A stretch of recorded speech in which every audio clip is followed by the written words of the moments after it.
Wassalamualaikum warahmatullahi wabarakatuh.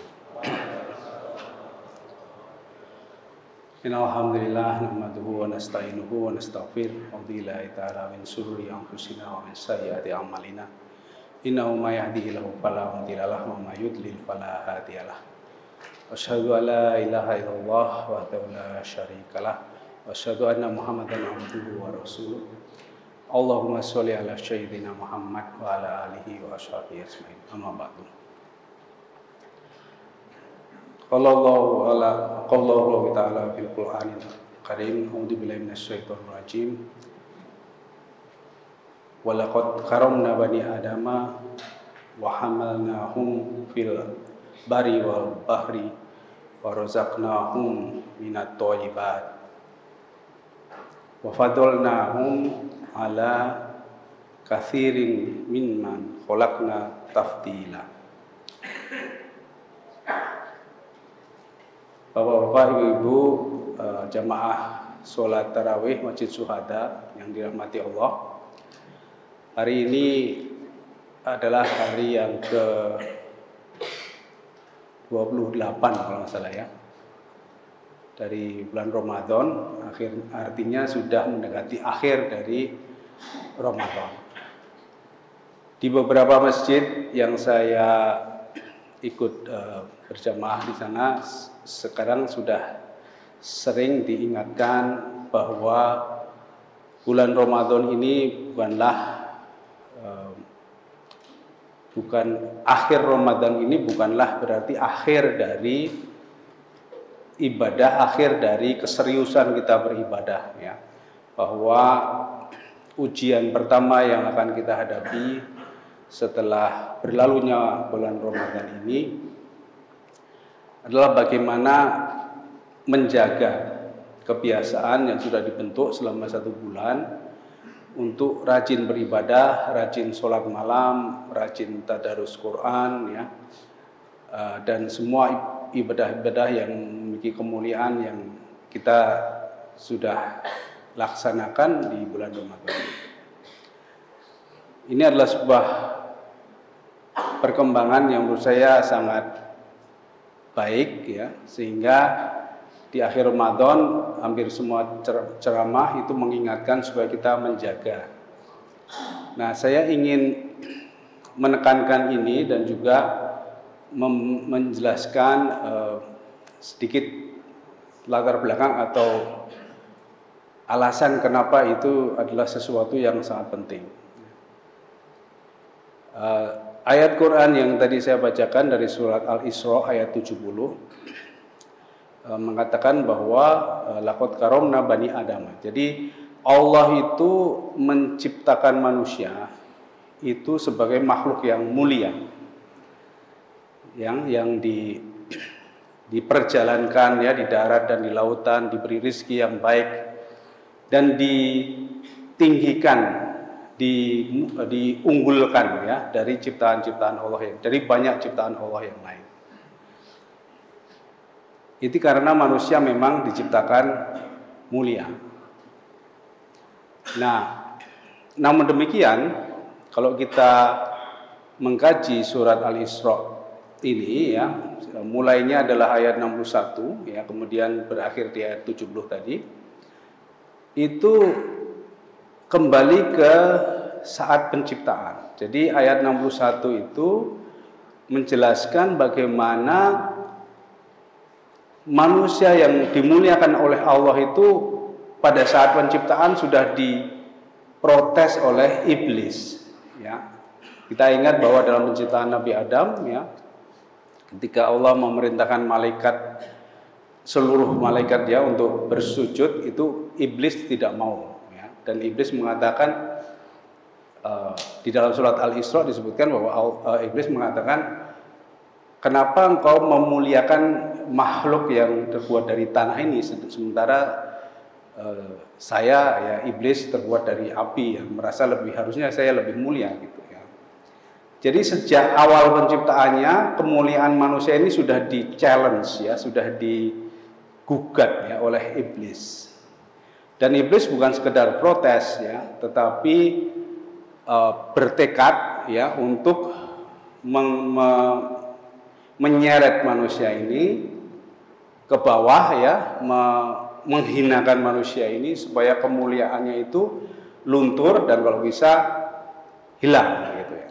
Karena itulah sumpah iblis ya ketika awal penciptaan manusia, dan Allah mengizinkan itu terjadi kecuali, nah ini ada kecualinya ini, kecuali bagi hamba-hamba yang khusyuk, yang beriman, yang tunduk, yang istiqomah ya. Nah disinilah maka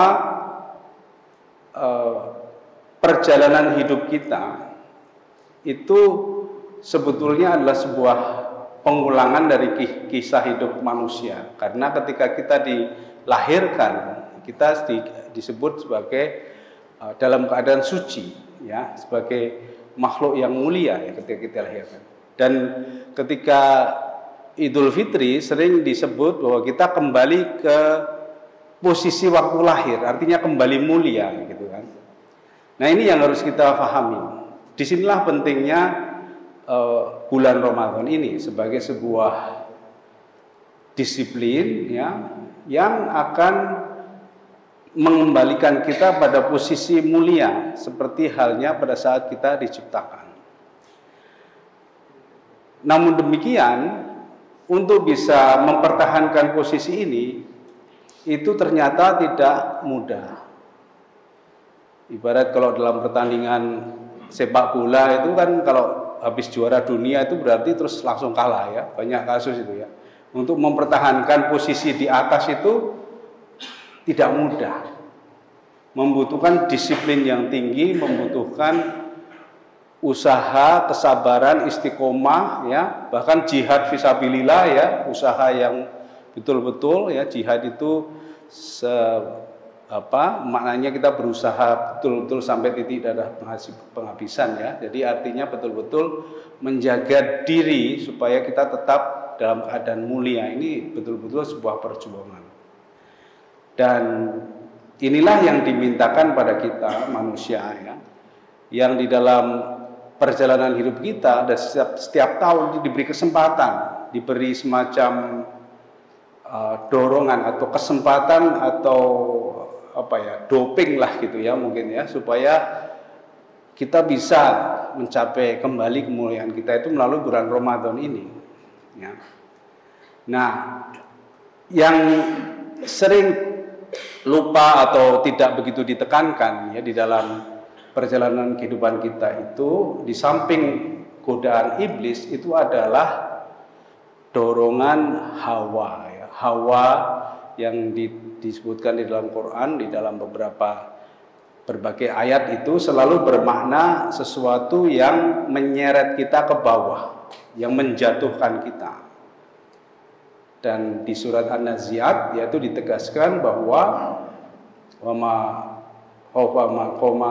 Robi nahan nafsa anil hawa wa innal jannata yauma. Jadi orang yang berhak masuk surga itu adalah mereka yang berhasil melawan hawa ini, menjaga dirinya ya dari hawa. Hawa ini apa? Hawa ini bukan setan ya. Jadi ada dua kekuatan yang bisa menyeret kita untuk terjatuh ya dari posisi yang mulia tadi. Yang pertama setan, jelas itu yang akan menggoda kita dari berbagai arah ya. Dan yang kedua hawa. Nah, hawa ini lebih bisa dibilang lebih berbahaya karena sering tidak kita sadari. Makanya sering orang menyebut hawa ini sebagai hawa nafsu ya, seolah-olah itu diri kita sendiri gitu. Jadi pendapat-pendapat yang orientasi ke diri sendiri ya, itu sebetulnya di dalamnya terkandung hawa. Ya, dalam doa pembuka tadi waktu yang saya bacakan tadi, salah satu maknanya adalah saya berlindung pada Allah dari diri saya sendiri. Itu artinya energi hawa ini yang luar biasa, yang kalau tidak kita kendalikan dia bisa menyeret kita jatuh ke bawah. Nah ini pula lah yang sebetulnya dikendalikan pada saat kita berpuasa di bulan Ramadan. Karena ada juga yang menyampaikan ya hadis atau mungkin ajaran para ulama mengatakan bahwa di bulan Ramadan itu setannya dibelenggu. Tapi kok masih ada orang yang berbuat tidak baik di bulan Ramadan? Berarti bukan setan, itu adalah hawa ya, dorongan dari diri kita sendiri yang cenderung menuruti keinginan, kemauan yang berlebihan. Jadi kalau di surat An-Nazi'at itu ada dua kelompok ayat, yang satunya itu penghuni neraka, yang satunya penghuni surga. Ya, penghuni surga adalah yang berhasil menahan diri dari hawa ini. Nah, penghuni neraka itu adalah fa'amaman tagha, yang berlebihan dan yang mencintai kehidupan di dunia berlebihan. Jadi bisa dibilang bahwa hawa ini bentuknya adalah kecintaan kita berlebihan pada kehidupan dunia atau keterikatan hati kita ya pada kehidupan dunia. Nah, inilah yang agak susah ya. Kalau setan itu kan sesuatu yang lain ya, sesuatu yang di luar diri kita ya. Kalau hawa ini diri kita sendiri ini yang melekat pada diri kita sebagai sebuah energi yang menarik kita, menjerumuskan kita ke bawah. Dan itu di dalam Quran disebutkan itu adalah kecintaan terhadap dunia. Nah, kecintaan terhadap dunia ini bentuknya banyak sekali ya. Kalau dalam pepatah Melayu itu ada harta, tahta, dan wanita gitu ya. Tetapi wanita itu sebetulnya bukan perempuan ya, tapi wanita itu adalah lebih kepada syahwat ya, syahwat gitu ya, yang berlebihan tentu saja. Harta yang berlebihan juga, tahta, keinginan akan tahta. Nah, ini yang akan kita hadapi nanti selepas Ramadan, yang harus kita waspadai ya selepas Ramadan. Termasuk hawa itu adalah kemalasan ya, kemalasan ya, kita malas untuk beribadah, malas untuk bangun subuh, malas untuk bersedekah. Itu adalah kekuatan hawa yang menahan niat-niat baik kita.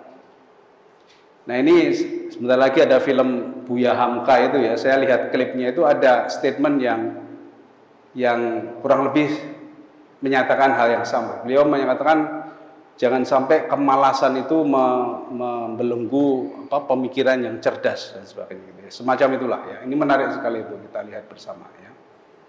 Jadi hawa itu sangat akrab ya dengan kita sehari-hari.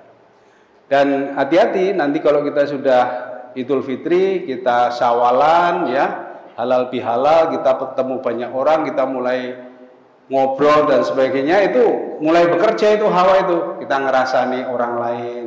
Nanti ada tetangga yang mungkin kok nggak datang ke sini ya, biasanya setiap tahun dia datang, sekarang nggak datang, besok nggak mau saya datangi gitu ya. Itu hawa juga itu.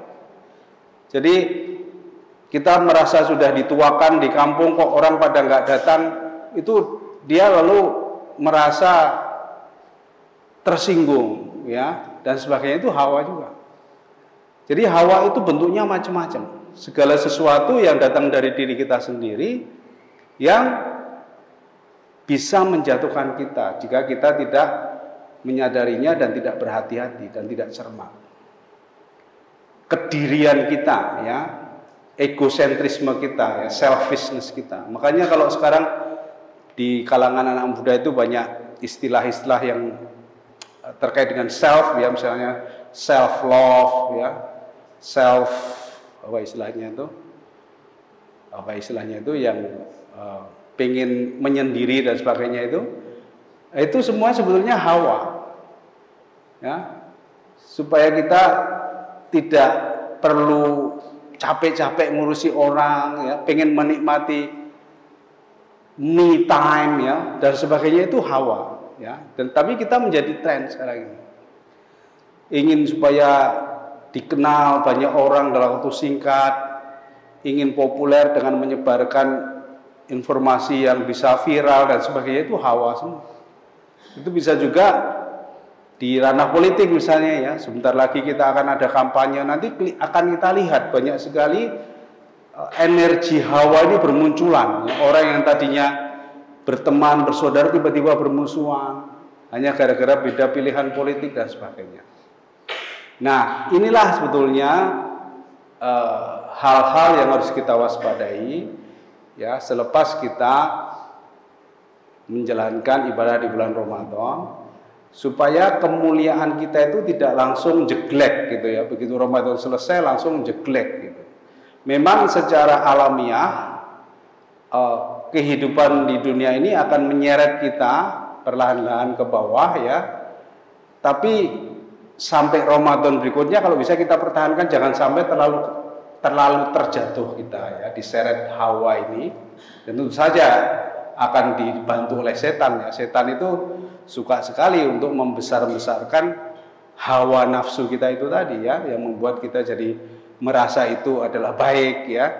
Karena itu diri saya sendiri ya, menjadi diri sendiri dan sebagainya, istilahnya bisa macam-macam ya. Itu seolah-olah baik, padahal itu sebetulnya adalah hawa yang menyamar ya, menjadi sebuah konsep yang seolah-olah baik. Nah, inilah yang perlu kita waspadai. Mudah-mudahan dengan kita memahami, mengerti ya, bisa mengidentifikasi ciri-ciri ya, atau bisa menyadari indikator dari bekerjanya hawa ini, kita bisa melawannya. Yang paling jelas adalah kemalasan ya. Kalau kita mulai malas, segera bangkit ya, karena kemalasan itu jelas salah bentuk dari hawa. Seperti yang disampaikan di surat Al-Insyirah, innamal usri yusra, innamal usri yusra, fa idza faragta fansab wa ila rabbika farghab. Fa idza faragta fansab artinya kita harus selalu sibuk, jangan malas ya. Begitu selesai mengerjakan sesuatu, kerjakan yang lainnya dengan sungguh-sungguh.